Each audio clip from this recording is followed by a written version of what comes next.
Bismillahirrahmanirrahim. Assalamualaikum warahmatullahi wabarakatuh. Alhamdulillah. Alhamdulillahilladzi arsala rasulahu bil huda wa dinil haq liyudhhirahu 'ala ad-dini kullihi walau karihal musyrikun. Asyhadu an la ilaha illallah wahdahu la syarikalah wa asyhadu anna Muhammadan abduhu wa rasuluh. Allahumma shalli wa sallim wa barik ala nabiyyina Muhammadin wa ala alihi wa ashabihi wa man tabi'ahum bi ihsanin ila yaumiddin. Allahumma inna nas'aluka ilman nafi'a wa rizqan thayyiba wa amalan mutaqabbala amma ba'd. Ayuhal ikhwah fid din hafizakumullah.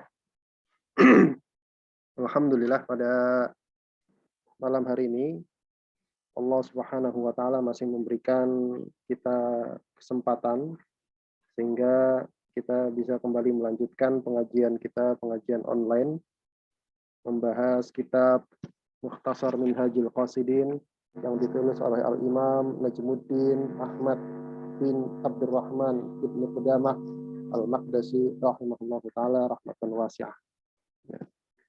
Sebuah kitab yang membahas tentang bagaimana kita mensucikan jiwa kita sendiri, ya, tazkiyatun nufus, memperbaiki akhlak diri kita masing-masing. Baik. Kita masuk pada bab yang baru, pembahasan yang baru. Sebelumnya terakhir itu membahas tentang bagaimana cara kita menata akhlak. Sekarang beliau membawakan tentang sebuah tema, yaitu bahayanya dua jenis syahwat. Itu apa? Syahwat perut dan syahwat kemaluan.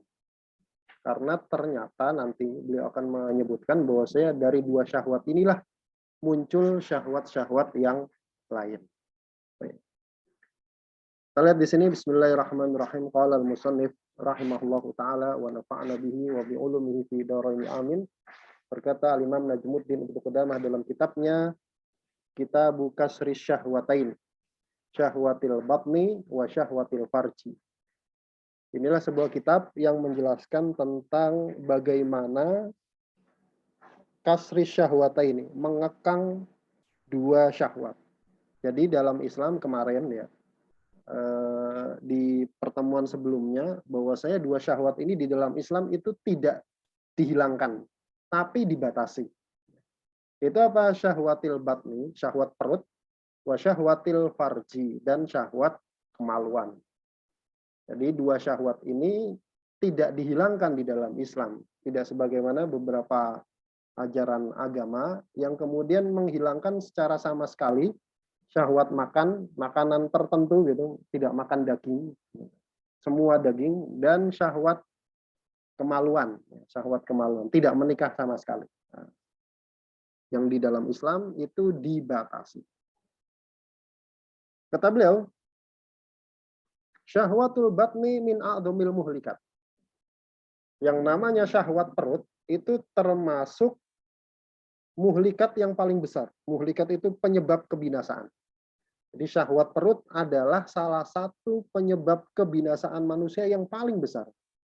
Kenapa? Apa buktinya? Wabiha, dengan sebab syahwat perut tersebut, ukhrija Adamu alaihi salam minal jannah. Nabi Adam, bapak kita semua alaihi salatu wassalam, itu dikeluarkan dari surga gara-gara syahwat perut. Bagaimana kita tahu kisahnya, ya. Kemudian wa min syahwatil batni, dan gara-gara syahwat perut tahdutsu syahwatul farji wa raghbatu fil mali. Itu muncul syahwat kemaluan dan rahbah, merasa gandrung, merasa ambisi terhadap harta. Gara-gara syahwat perut. Betapa banyak orang kemudian tidak bisa menjaga kehormatannya gara-gara syahwat perut, kemudian dia mencuri. Kemudian dia merampas milik orang lain. Kemudian dia korupsi. Kemudian dia mendolimi orang, dan seterusnya, dan seterusnya. Gara-gara syahwat perut. Begitu juga gara-gara syahwat perut muncul terjadi syahwat kemaluan. Syahwat kemaluan. Wa yattabi'u dzalika afatun katsiratun. Dan mengikuti syahwat perut itu banyak sekali afat, banyak sekali penyakit. Kulluha, semuanya itu min batori shibai. Gara-gara bahayanya rakus. Rakus yang dituruti. Kemudian kata beliau, wa fil hadithi, dan di dalam sebuah hadis, anna nabiyya sallallahu alaihi wasallam, bahwasanya Nabi Muhammad sallallahu alaihi wasallam qala, pernah bersabda, al mu'minu ya'kulu fi ma'in wahidin. Seorang mukmin yang bagus itu, dia makan fi ma'in wahidin, pada satu wadah, satu perut. Wal kafiru, sedangkan orang kafir, ya'kulu fi sab'ati am'ain. Orang kafir itu makan pakai 7 wadah atau 7 perut. Maksudnya bagaimana? Ini banyak sekali penafsiran ya. Di dalam kitab yang saya pegang, itu salah satu penafsirannya bahwasanya orang kafir itu mereka kalau makan itu tidak pernah membaca bismillah. Orang kafir itu makan tidak pernah membaca bismillah. Oleh karena itu makannya jadi nggak berkah. Nah, karena nggak berkah jadi ngerasa lapar terus. Atau juga kita bisa lihat bagaimana orang kafir itu makan itu tidak punya aturan halal haram. Kalau orang Islam makan dia, tapi ada aturan. Oh, daging-daging tertentu itu tidak dibolehkan. Cuma beberapa saja, sisanya boleh. Sisanya boleh. Tapi orang di luar Islam itu semua masuk. Ya. Semua masuk. Nah, itu ciri orang kafir. Jadi ciri orang kafir itu makan pakai 7 perut. Kemudian wa fi hadisin akhar, dan pada hadis yang lain Rasulullah Shallallahu alaihi wasallam juga pernah bersabda, ma mali'a ibnu Adam wi'aan syarron min batnin. Tidaklah anak Adam, tidaklah seseorang itu memenuhi wi'aan, sebuah bejana, syarron yang lebih buruk min batnihi, daripada perutnya. Jadi tidak ada wadah yang lebih buruk kalau penuh kecuali perut. Hasbubni Adam, cukuplah bagi seorang anak Adam, cukuplah bagi seseorang itu apa? Ukalatin, makanan-makanan yang yukimna, yang akan menegakkan sulbahu, tulang punggungnya. Artinya kita itu makan antara 5 bakul gitu, atau misalkan 1 piring dengan 3 piring itu sebenarnya sama. Sebenarnya sama. Fungsinya apa? Supaya nggak lemes. Fungsinya itu.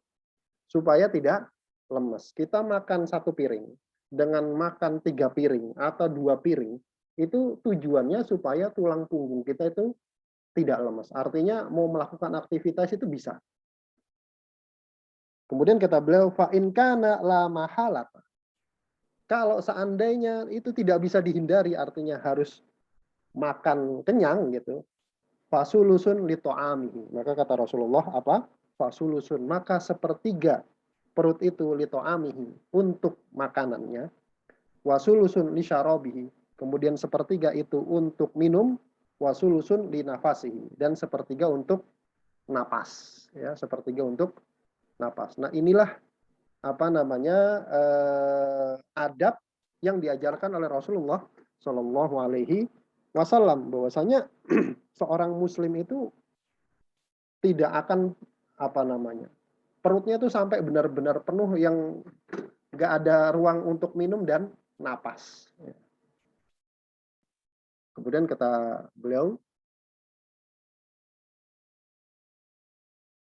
waqala Uqbatu ar-Rasibi, berkata Uqbah ar-Rasibi, kata beliau, dakhaltu ala Hasan, aku pernah menemui Imam Hasan al-Basri, wa huwa yataghadda, dalam keadaan beliau itu sedang makan. Jadi Uqbah ar-Rasibi ini pernah menemui seorang ulama besar yang namanya Imam Al-Hasan al-Basri. Dalam keadaan Imam Hasan al-Basri ini sedang makan. Faqala, maka ngelihat ada orang datang menemui dia, temannya menemui dia, Imam Hasan al-Basri ngomong begini, halumma, ayo ikut makan gitu. ikut makan. Fakultu, kemudian aku menjawab, akaltu hatta la astati'a. Wahai imam, saya sudah makan hatta hingga la astati'a. Saya nggak mampu lagi untuk makan. Artinya sudah kekenyangan.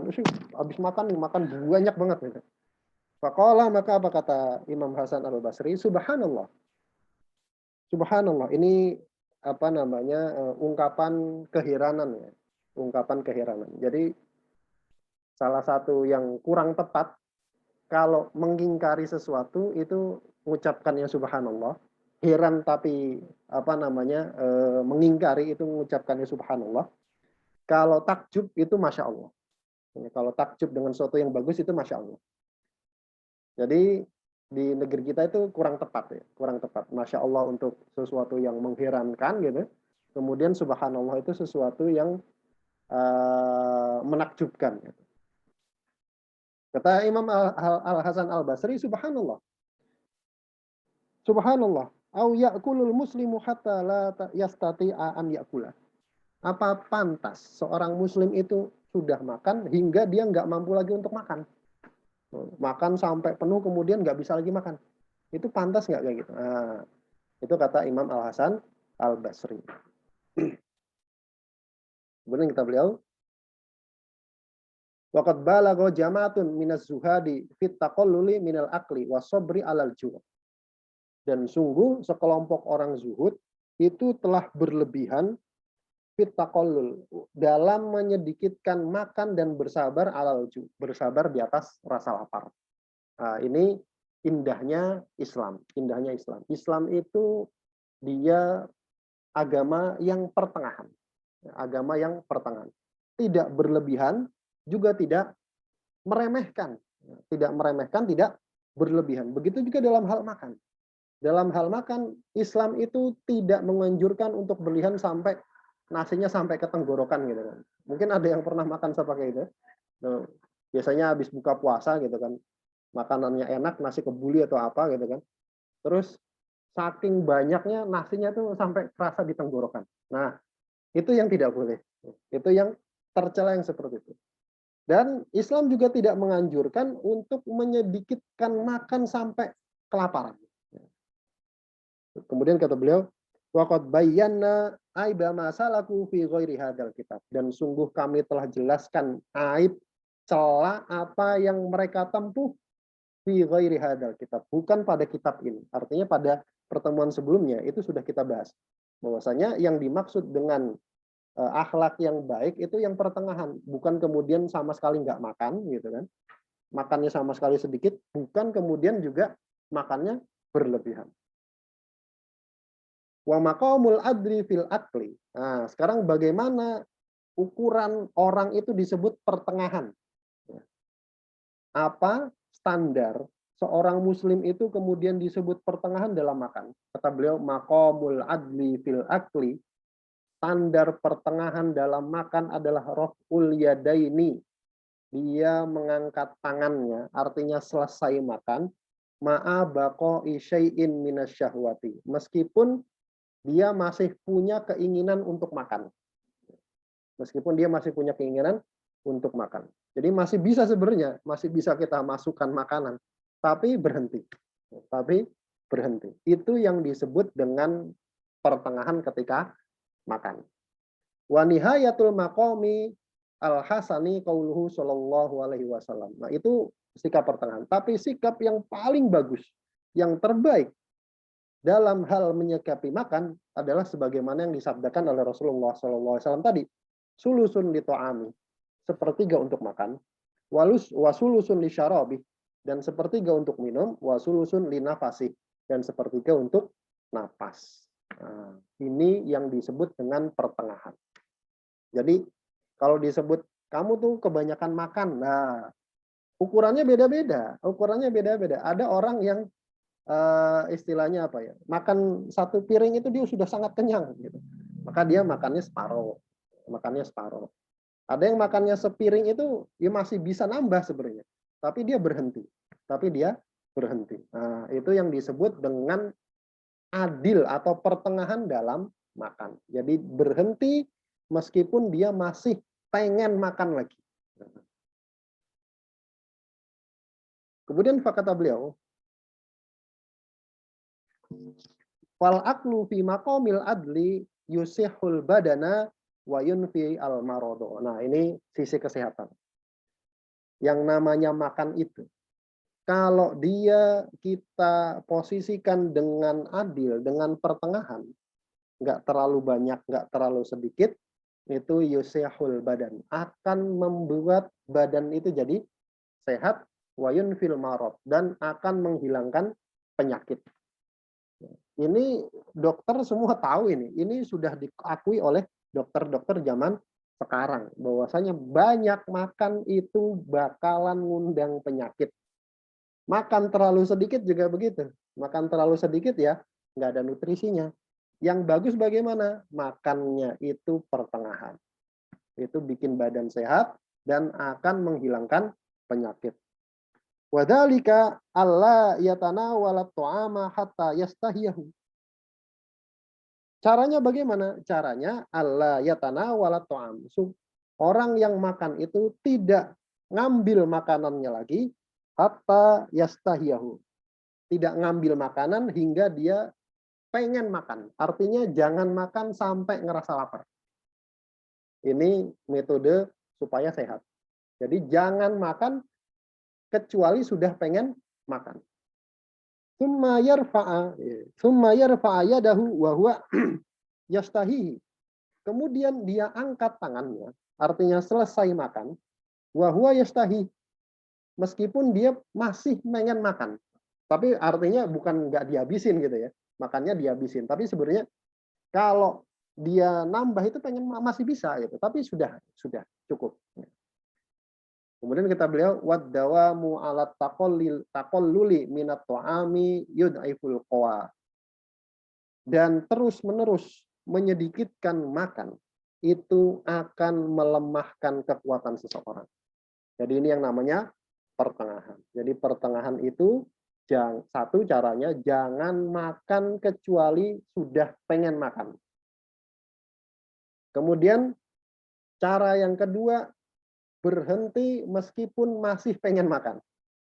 Berhenti meskipun masih pengen makan. Artinya kalau ngambil ya ditakar gitu, ngambil ditakar. Udah cukup segitu aja gitu kan. Nah, kalau misalkan makan kemudian sudah selesai ini makanannya, dia sebenarnya masih pengen makan sudah. Sebaliknya, wadawamu ala taqallul, terus-menerus menyedikitkan makan, itu yud'iful qawa, akan melemahkan kekuatan. Waqad qallala aqwamun mata'amahum hatta qassaru anil faraid. Dan sungguh ada segolongan orang yang dia ini menyedikitkan makan sampai melalaikan kewajibannya. Gara-gara makannya sedikit, saya nih pengen zuhud gitu misalkan. Saya pengen zuhud, saya pengen supaya dianggap tidak banyak makan, kemudian dia menyedikitkan makan sampai gara-gara dia nggak makan gitu, kewajiban-kewajibannya itu terlalaikan. Kewajiban itu maksudnya ibadah-ibadahnya. Dia lemes untuk mau melakukan ibadah, lemes. Wa dhannu bijahlihim anna dzalika fadilah. Dan mereka menyangka dengan kebodohannya bahwasanya itu termasuk utamaan. Walaisa kadzalik, dan itu tidak demikian. Nah, kemudian kata beliau, waman madahal ju'a. Siapa saja yang dia memuji, menganggap baik rasa lapar, fa innama asyara ilal halati al mutawassitatil lati dzakarna.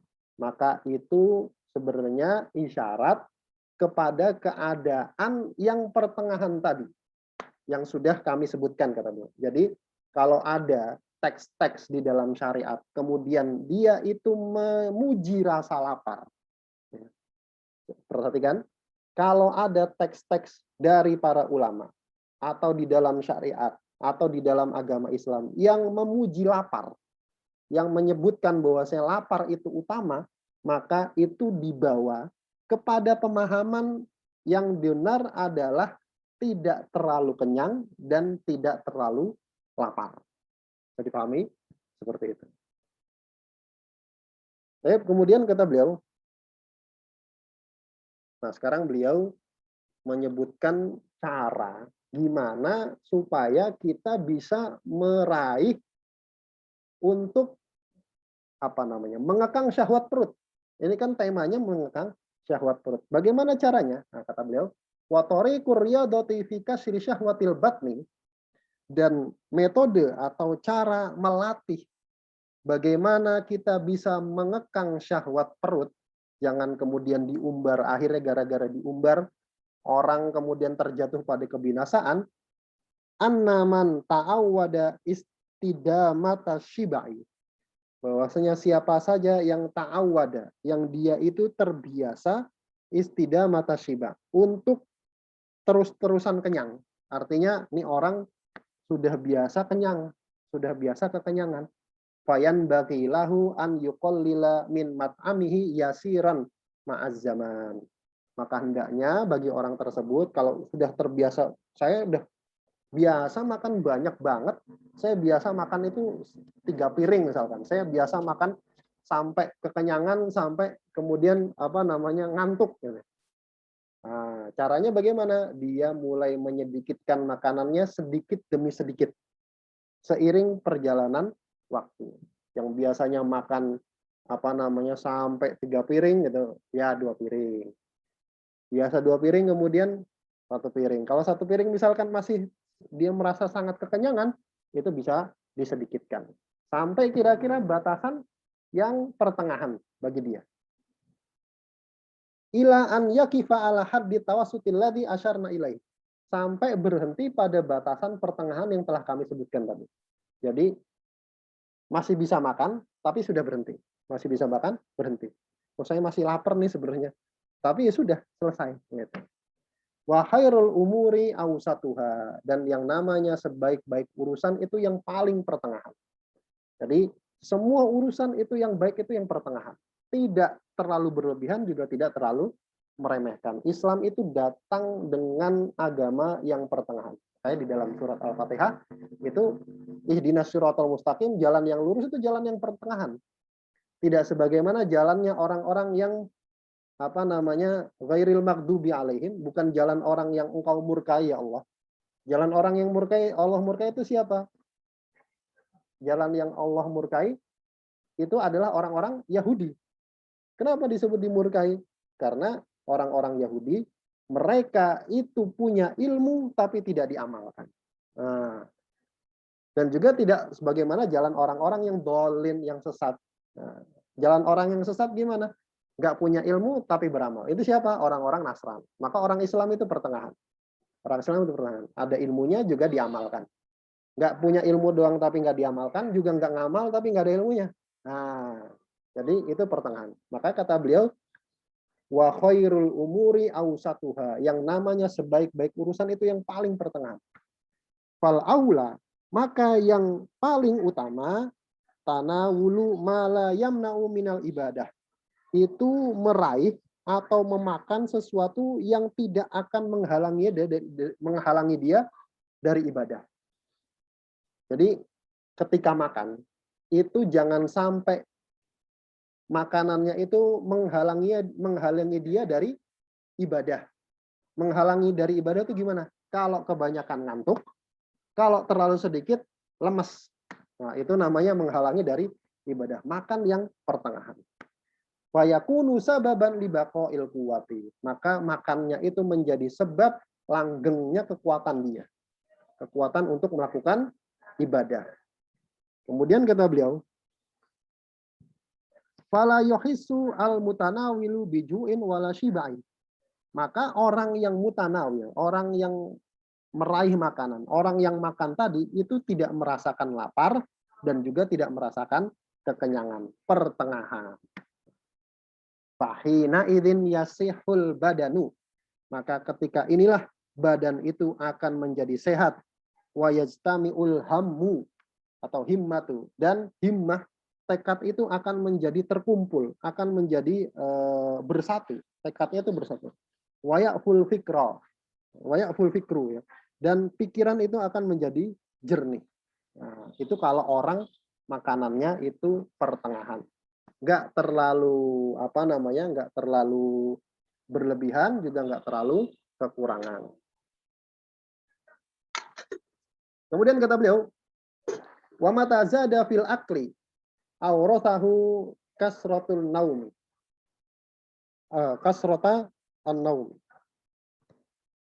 Kapan saja ada orang dia kemudian nambah makan, artinya makannya itu kemudian dibanyakan, awrathahu kasratan naum, itu akan menyebabkan orang tersebut banyak tidur.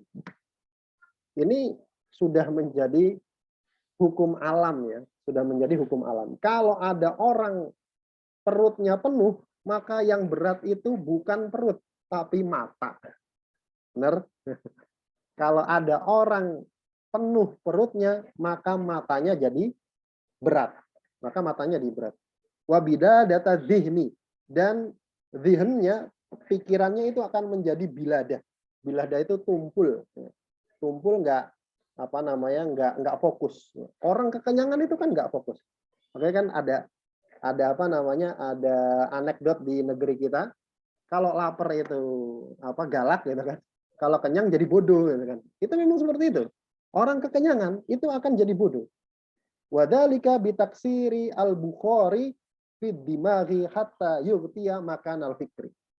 Kenapa orang kekenyangan itu jadi bodoh? Nah, ini kata beliau, itu sebabnya dengan banyaknya bukhor. Bukhor itu apa? Kabut di dalam otaknya. Orang banyak makan itu akan menimbulkan kabut di otak. Hingga menutupi tempat berpikir. Wa mau diadzikri, dan tempat zikir. Wa yajlibu amrodon akhor, dan akan menarik, akan memunculkan penyakit-penyakit yang lain. Memunculkan penyakit-penyakit yang lain. Nah, ini kalau orang itu banyak makan.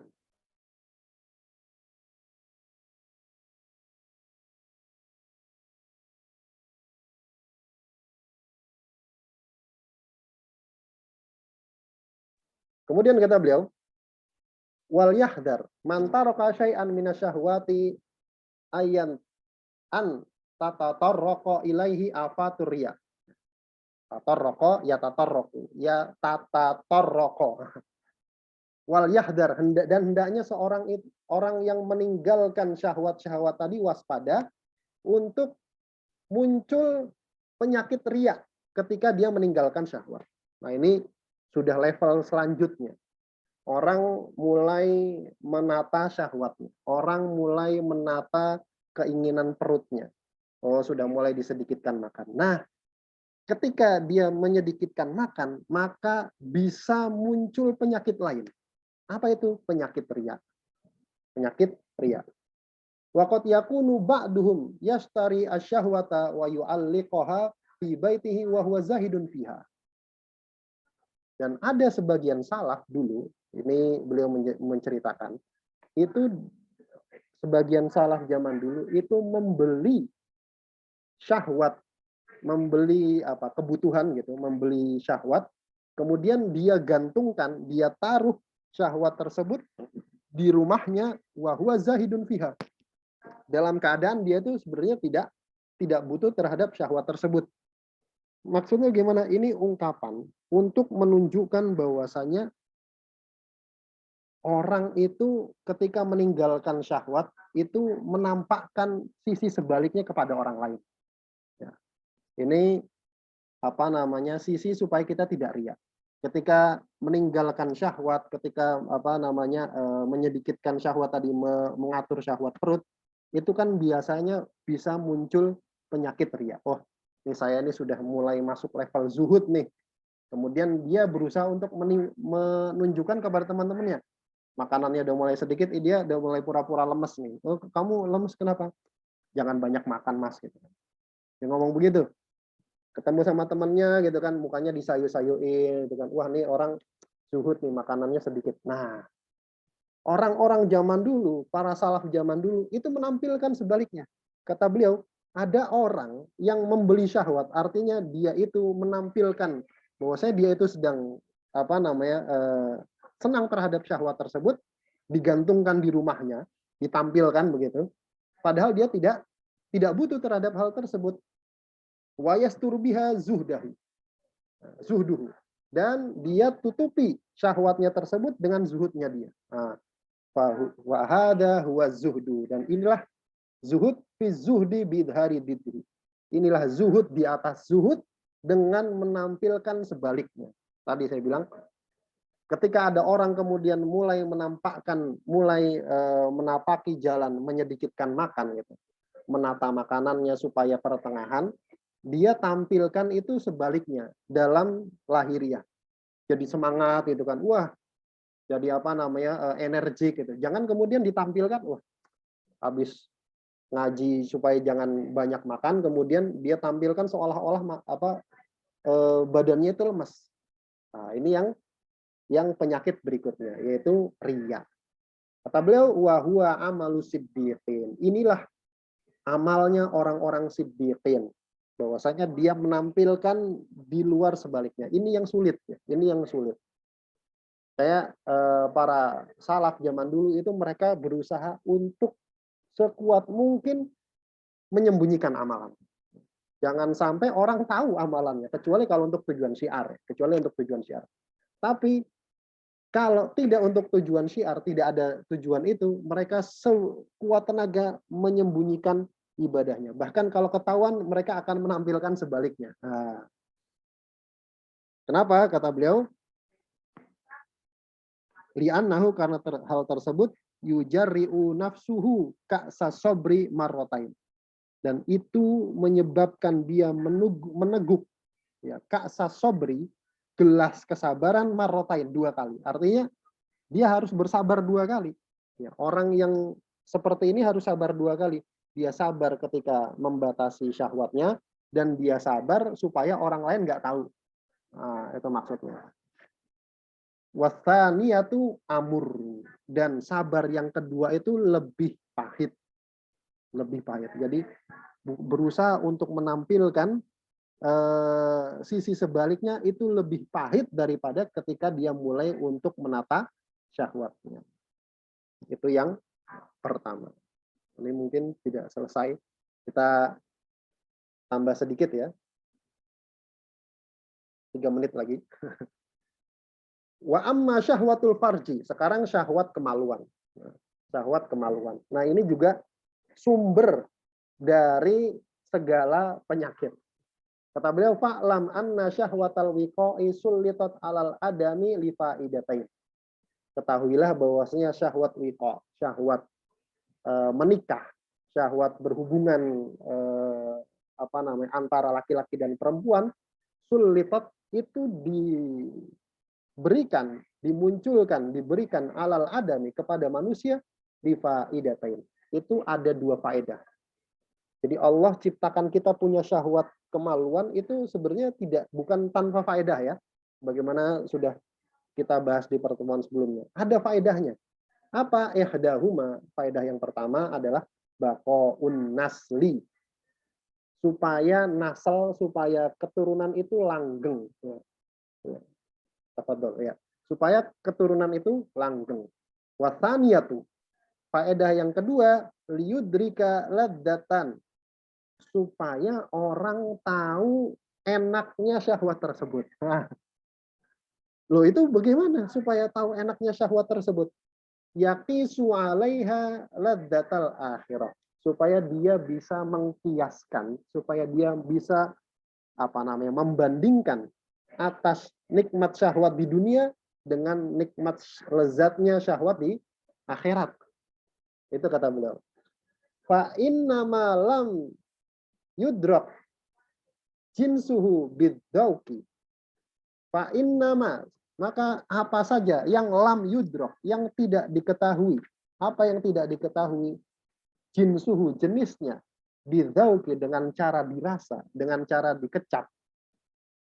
Maka la ya'dhumu ilaihi syauqu. Maka syauq, rasa rindu itu tidak akan menjadi besar. Artinya kalau orang itu kalau ada orang itu belum pernah merasakan sesuatu, belum pernah merasakan enaknya sesuatu, itu dia nggak bakal kepengen lagi.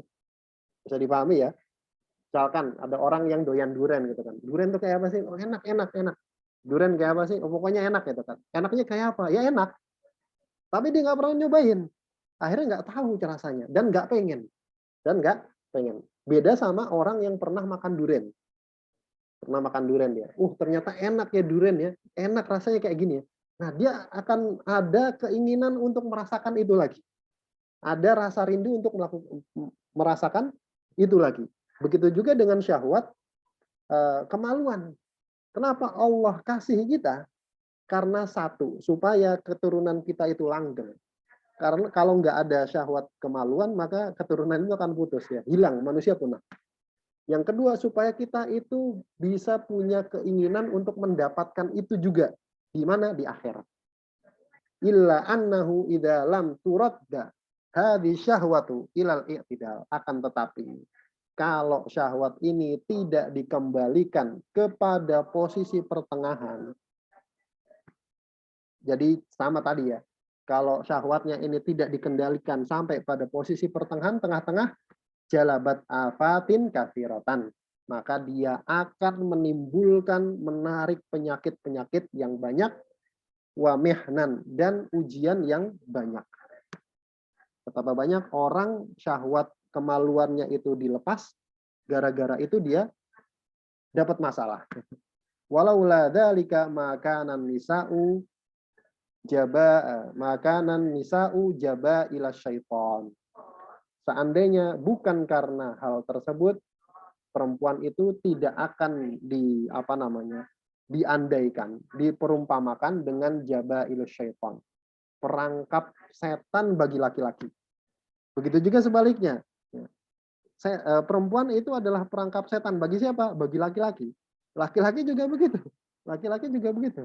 Nah, makanya syahwat kemaluan ini harus dikendalikan. Jangan sampai dia dilepas begitu saja, kemudian tidak terkendali, juga jangan sampai dia dihilangkan. Kalau dihilangkan nanti kita nggak punya keturunan, dan juga nanti kita nggak akan punya kerinduan untuk merasakan hal tersebut di mana? Di akhirat. Gitu ya. Wallahu ta'ala alam bishawab. Kita cukupkan. Mudah-mudahan yang sedikit ini ada manfaatnya. Di tempat kami sudah masuk waktu Isya. Yang benar datangnya dari Allah Subhanahu wa taala dan Rasulnya, dan yang salah dari saya pribadi dan dari syaitan, dan saya mohon ampun atasnya. Kita akhiri dengan bacaan doa kafaratul majelis. Bismillahirrahmanirrahim. Subhanakallahumma wa bihamdika asyhadu an la ilaha illa anta astaghfiruka wa atubu ilaik. Wassalamualaikum warahmatullahi wabarakatuh.